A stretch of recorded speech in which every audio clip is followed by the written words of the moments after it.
and welcome to Dialogue. In a world of increasing conflicts, people-to-people exchanges have become even more important as the cornerstone of any bilateral relationship. Cross-cultural dialogue and collaboration are key to navigate cultural differences and contain geopolitical tensions. For example, the extensive and profound Chinese culture has been loved and studied by people all over the world, serving as a bridge between China and other countries. How can we realize deeper and more substantive people-to-people exchanges in order to mitigate concerns and boost good relations?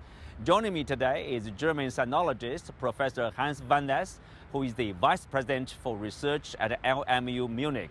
That's our topic. I'm Xu Qinduo.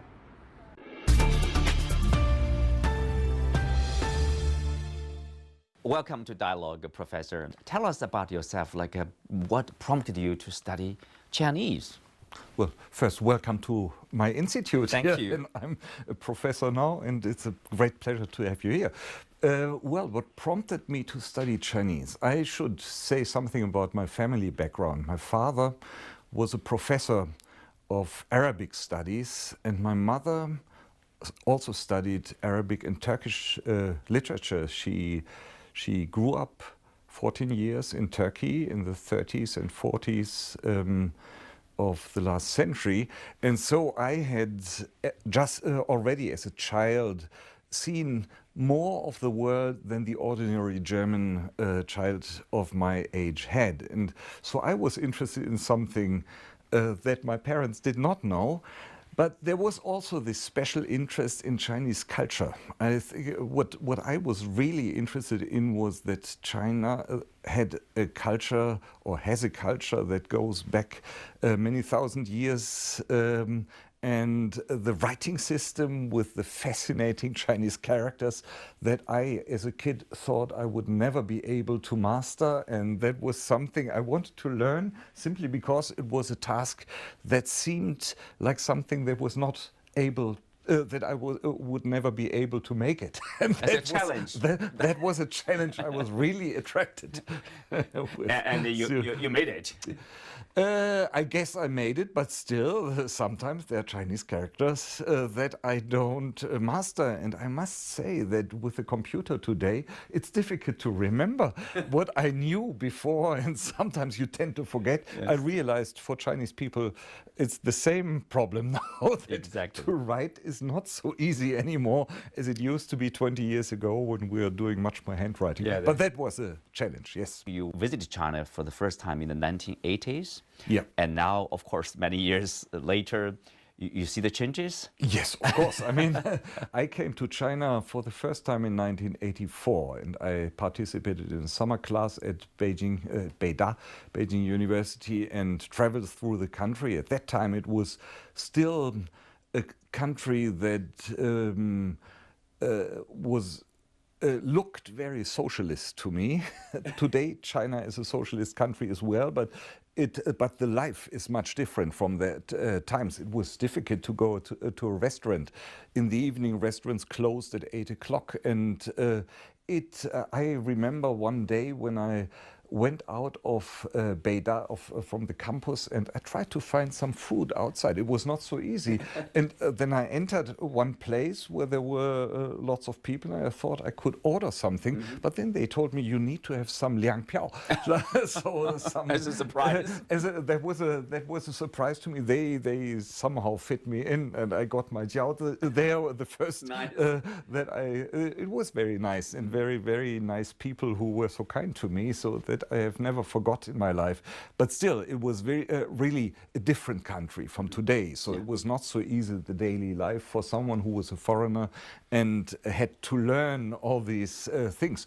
Today, if you go to China, many big cities, or I think most big cities, are easier to play than some places in Europe, I think. So you can get food everywhere.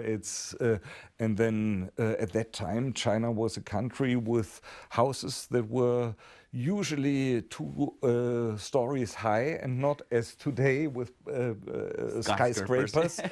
of course, Beijing was a little bit different from other places, but still the physical appearance of this country was totally different from today. So I've seen a huge development in these times. I studied in Shanghai from 1986 to 88. Shanghai was a little bit more advanced than Beijing at that time already. But still, it also looked very different from today. And I remember when I was in Heidelberg University writing my professor thesis. And so from 1995 to the year of 2000, I was not in Shanghai. I came back in the year of 2000 and saw the city had completely changed. Shanghai. When I was a student there, Pudong was a fisher village, very poor, and you could go there on a ferry boat, but there were no bridges at all. And in the year of 2000, I went there, and then there were these huge bridges there, very modern, and I thought I couldn't believe it. It was like just a new city. It was just a completely new city, and it took me some time to recognize the places where I had gone to in the 80s. It was just 10 years, or 5 years actually, and the change was so huge. So I've seen a development that I had never thought would have been possible. So as Westerners, in the 80s, we often... I always liked China, but we also laughed about many things that didn't work in China at that time. And we thought, they probably will not make it. But then 10 years later, we came there and said, oh, this is totally different now. And that was really surprising for me, I must say. You earlier mentioned about in the 1980s, the beginning, early days of the reform and opening up. There's a socialism. And of course, now you say China, of course, it continues to be a socialist country. The Chinese system, it has its roots in Marxist ideology, but also it's a Confucian value there, like Marxism with the Chinese characteristics, or socialism with the Chinese characteristics. What's your? Well, that's a very interesting question. I'm a German, and when I was a student, there were actually two German countries. There was West Germany and East Germany. And East Germany was a socialist country. And I did not have many chances to go to Eastern Germany before 1989, because there was a country that was closed for us. And we could go to Berlin. One had to pay some fees, and so it cost some money. I had not seen very much of this before I went to China. And in China, I met, for the first time in my life, Eastern Germans. My neighbors in the students' dormitory came from Berlin, from East Berlin. And I had the chance to talk to them. This was very interesting for me, because they said, well, this is interesting. This is also a socialist country, but it works much better than our place. So they told me, here in Shanghai, when I go to the marketplace, I can buy many more things than in Berlin. And they wondered how this happened, actually, and why that was the case. So I also wondered, and I talked to them. I realized socialism is socialism, but there seem to be differences.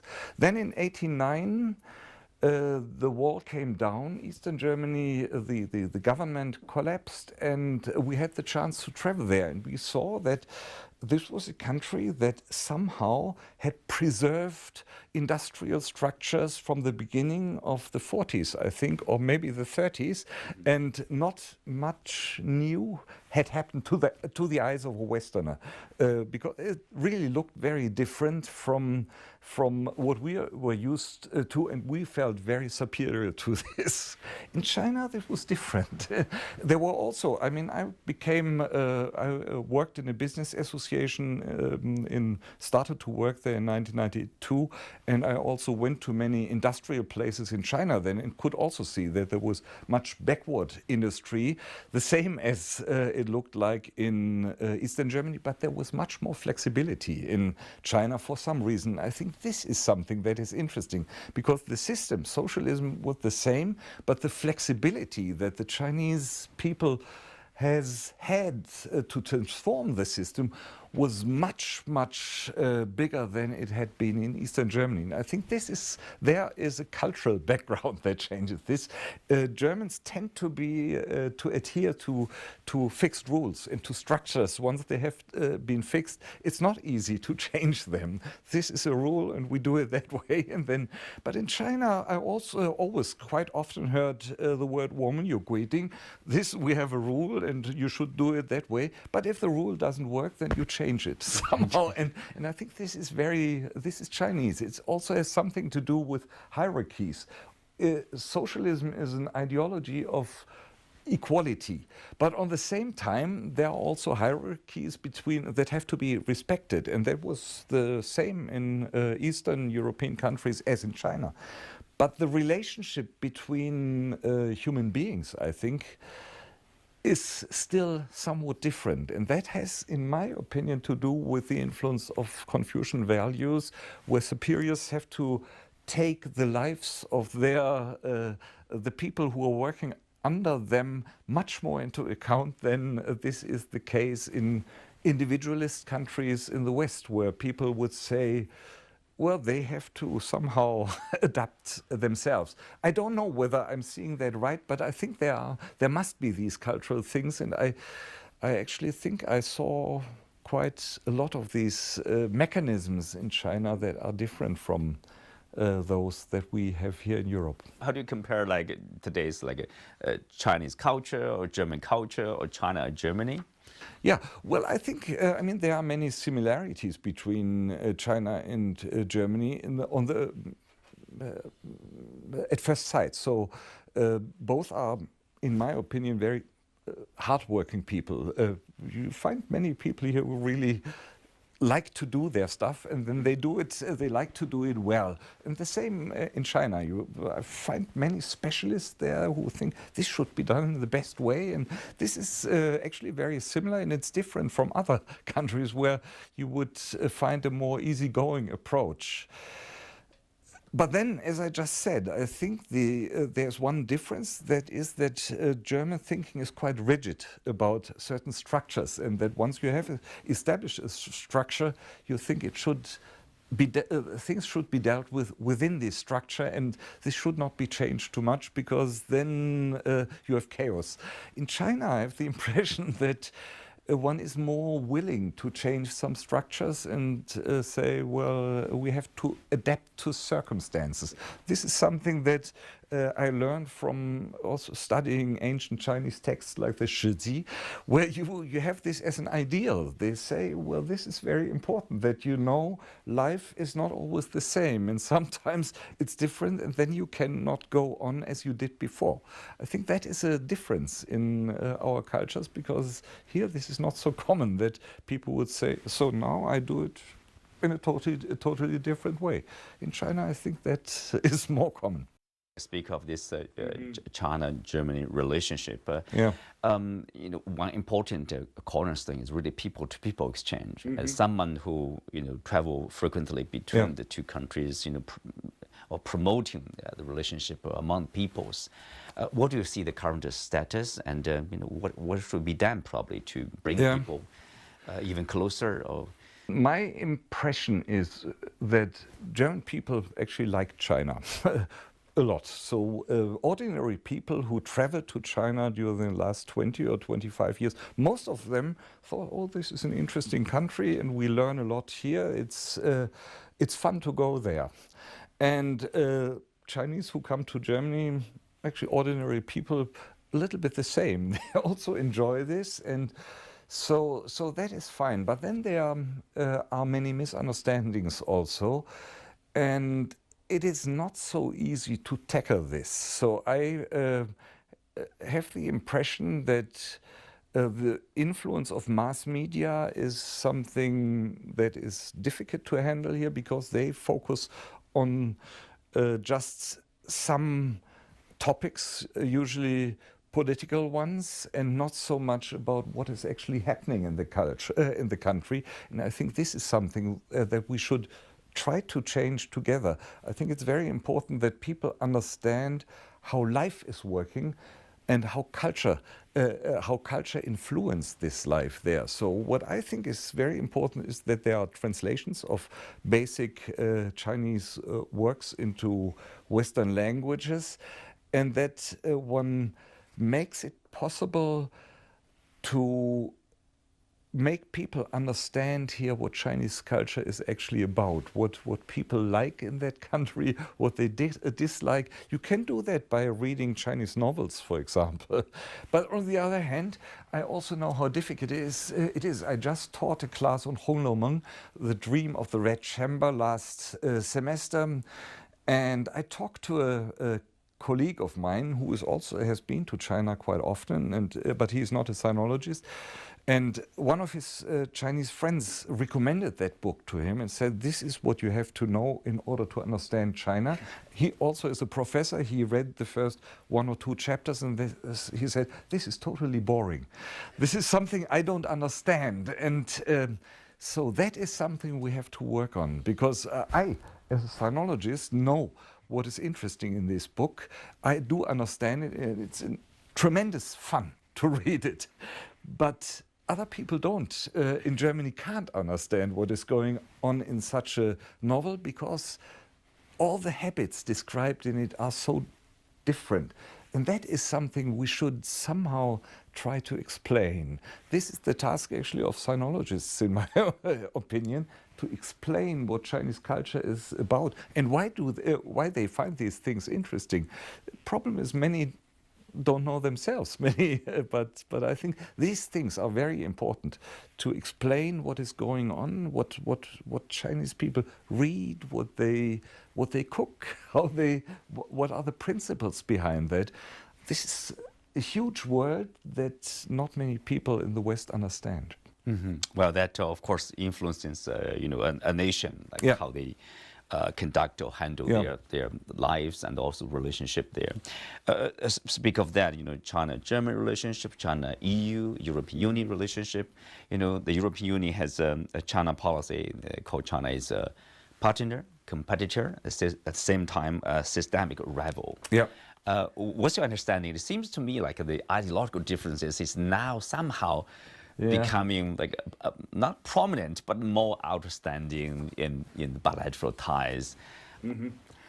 Well, let's first say it's good that they also speak of a partner, and I think that is a basic relationship that we actually have. So many people now in the West, when they want to stress that it's important to collaborate with China, mention certain topics like health, like climate change and these things, and in order to tackle these problems we need to collaborate. I think that the need for collaboration goes much deeper, that there are many other things that we actually have to collaborate in order to do something for humanity. And I remember in the 80s, when migration started to become a topic in the West, people were actually afraid that China might remain a poor country, and 1 billion of Chinese would like to come to that was on the minds of some people at that time. This didn't happen because China became rich, and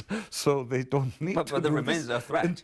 With the quotation mark. Yes, but it's just we now see what the differences between the standards of life can do. In Africa, you have a much lower standard of life, and that's the reason why many people come here, and this is creating problems here.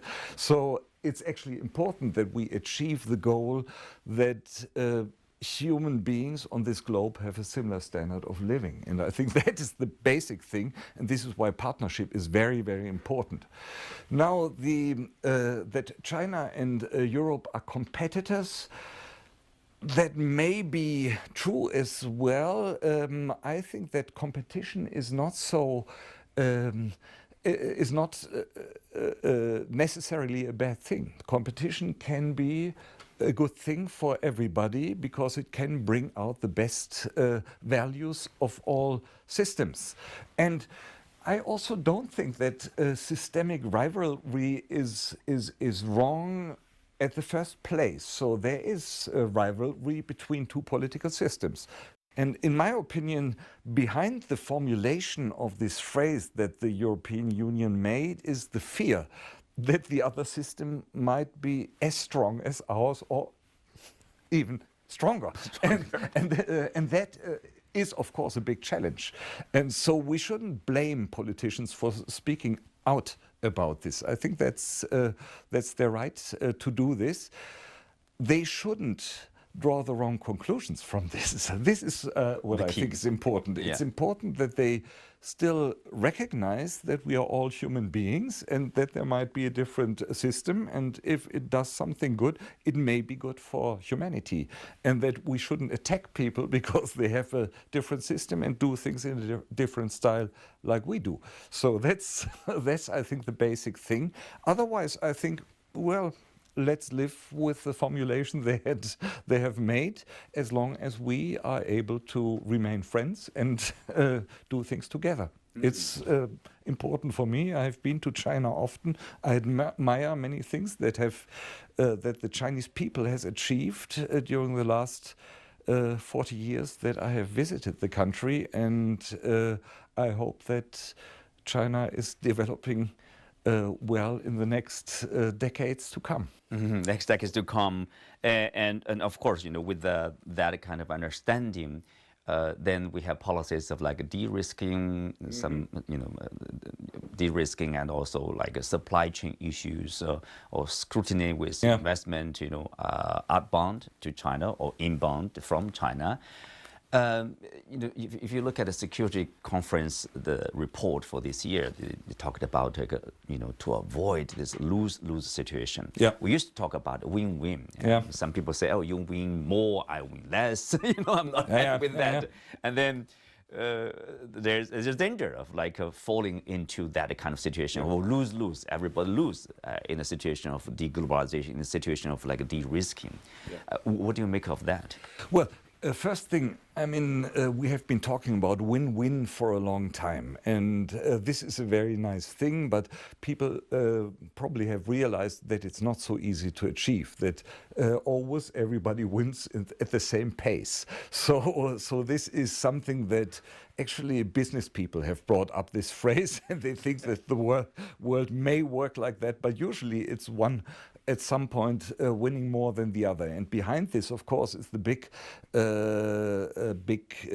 question of a rivalry between the US and China. And the rivalry, actually, I don't think that China is the major player behind that. It's actually the US that has for 70 years after World War II, but it started even earlier, I think, being the dominant power on this globe. And if you see somebody else coming and catching up, and you fear this rival might overtake, then of course there's fear. And I think this fear is the important thing that is behind all the movements that we have, that we are discussing right now. Nobody really says we are afraid, but I think the Americans are afraid that they might be losing something, and that this win-win will not take place. I think this thinking will not work because, as you said, if we don't pay attention to what is going on, then we might all lose. And I think for the Americans, as for the Chinese, it would not be good if the partnership would be broken up and one tried to bring back all jobs to the United States. Some of them maybe one should bring back. And that is also something, I mean, de-risking doesn't sound so nice, but we have seen with the Ukraine war that there are risks. Our country is deeply affected by what happened 2 years ago. So more than America, I guess, much more, because our whole energy thinking has not worked out well. So our industry currently is losing. And so we see the effects. We know that some de-risking is not a bad idea, but this de-risking should be taking out of risk. It should not be something that harms partnerships. And we should, of course, we have seen with supply chains being cut off during the pandemic that some pharmaceutics were not coming to Europe. This is a very dangerous situation. Politicians should really think about. I think that is their task. But on the other hand, they shouldn't do damage to long-standing partnerships that, for example, we have with China. And I think it's important that people realize how important China actually is for Germany, for Europe as a partner, and that we need our industry to be active in this country. And on the other hand, we also need Chinese companies, in my opinion, to be present here in Europe. And there can even be more done than has been done until now, at least as far as I'm concerned. You mentioned about China, U.S. This competition or whatever you call it. The U.S. is a major player. There's a concern. There's even fear like China is catching up quickly. But from Chinese perspective, China thinks our priority remains development, remains improvement of the living standard, remains. Yeah. It's not really about like. Being expansionist, or having a large country or attacking another country. You understand the Chinese views probably much better since you have been following this country, for decades. What's the thought? What's the idea? Okay, China is here now. China is more developed, and then what's next? What do the Chinese want for their country and for the world? Yeah. Well, I mean, I think the perception here in the West is sometimes somewhat distorted. So people think that China now is already a country that is as rich as Western countries such as the United States or Germany are. This perception is of course wrong, because the per capita income in China is much lower than it is in Germany or in Western countries. It has been catching up fast, but still the difference is still very big. And I think as long as this difference is there will also be some competition between the countries, because China has to do something about its population. And I think that's the right of the Chinese people to try to do better. And I've spoken to many Chinese friends, also to ordinary people in China. They all think, like you just said, we want to have a good life. We want a better life than our parents had it. And this is also why I guess many Chinese people do understand the American side, but they also think about themselves and think we should have chances in this world. For example, I mean, I'm a vice president here at the university. We see that it's become more difficult now for Chinese students to come to Western countries. This is something that is being watched in China very closely because, of course, they want to have education. They want to see how foreign countries do, and I think it's our responsibility also not to close up here, but to remain open. I think that's something that belongs to the values also of our society, that we say we have been open all the time, so we shouldn't be too tight-fisted now. Thank you, Professor. Well, wonderful discussion. Thank you. Okay, thank you.